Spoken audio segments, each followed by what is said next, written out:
Hello, my name is Jim Honig. I'm pastor of Shepherd of the Bay Lutheran Church in Ellison Bay, and I'm here with some of my colleagues to provide for you the Passion reading for Palm Sunday.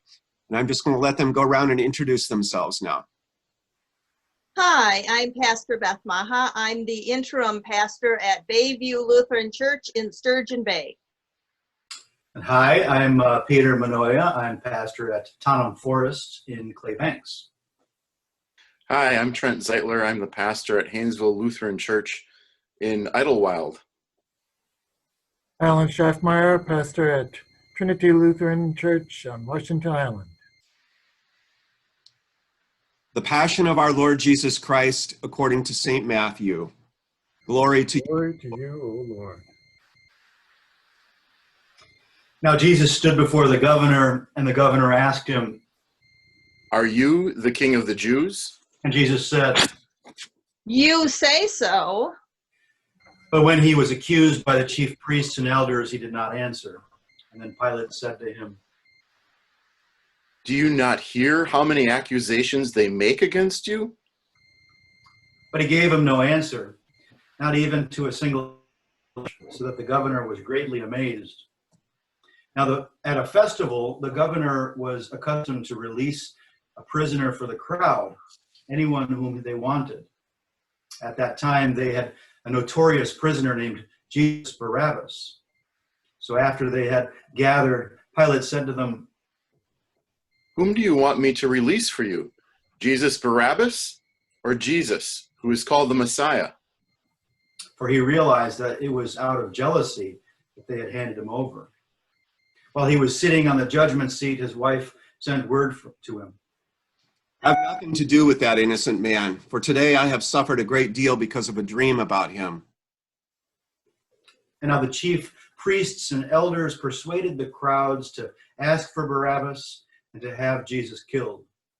The governor again said to them, "Which of the two do you want me to release for you?"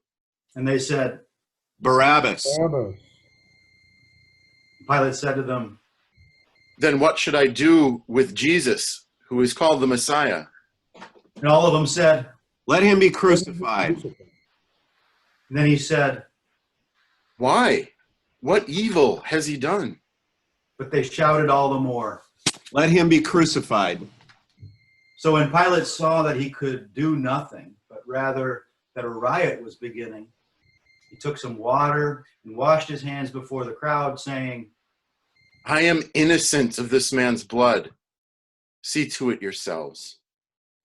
and then the people as a whole answered. His blood be on us and on our children. So he released Barabbas for them, and after flogging Jesus, he handed him over to be crucified. And then the soldiers of the governor took Jesus into the governor's headquarters, and they gathered the whole cohort around him. They stripped him and put a scarlet robe on him, and after twisting some thorns into a crown, they put it on his head.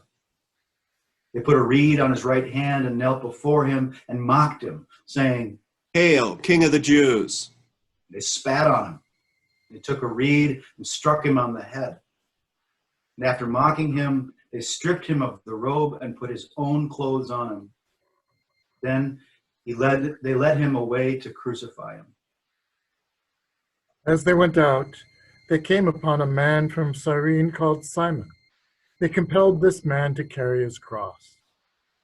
And when they came to a place called Golgotha, which means place of a skull, they offered him wine to drink mixed with gall. But when he tasted it, he would not drink it. And when they had crucified him, they divided his clothes among themselves by casting lots. Then they sat down there and kept watch over him. Over his head they put the charge against him, which read, "This is Jesus, the King of the Jews." Then 2 bandits were crucified with him, one on his right and one on his left. Those who passed by derided him, shaking their heads and saying, You who would destroy the temple and build it in 3 days, save yourself. If you are the Son of God, come down from the cross. In the same way, the chief priests also, along with the scribes and elders, were mocking him, saying, He saved others. He cannot save himself. He is the King of Israel. Let him come down from the cross now, and we will believe him. He trusts God. Let God deliver him now, if he wants to, for he said, I am God's son. The bandits who were crucified with him also taunted him in the same way. From noon on, darkness came over the whole land until 3 p.m. And about 3 o'clock, Jesus cried with a loud voice, Eli, Eli, lama sabachthani. that is, My God, why have you forsaken me? when some of the bystanders heard it, they said, This man is calling for Elijah.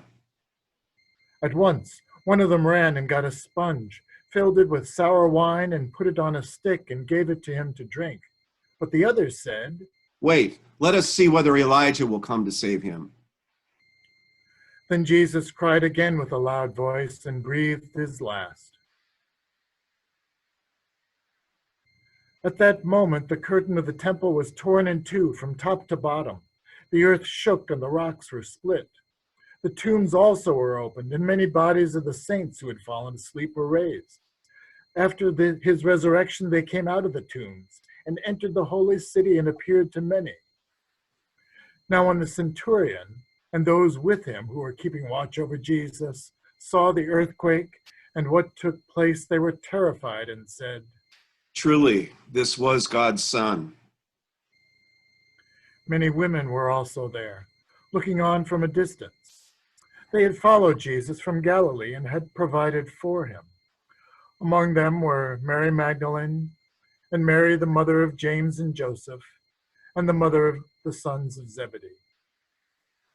When it was evening, there came a rich man from Arimathea named Joseph, who was also a disciple of Jesus.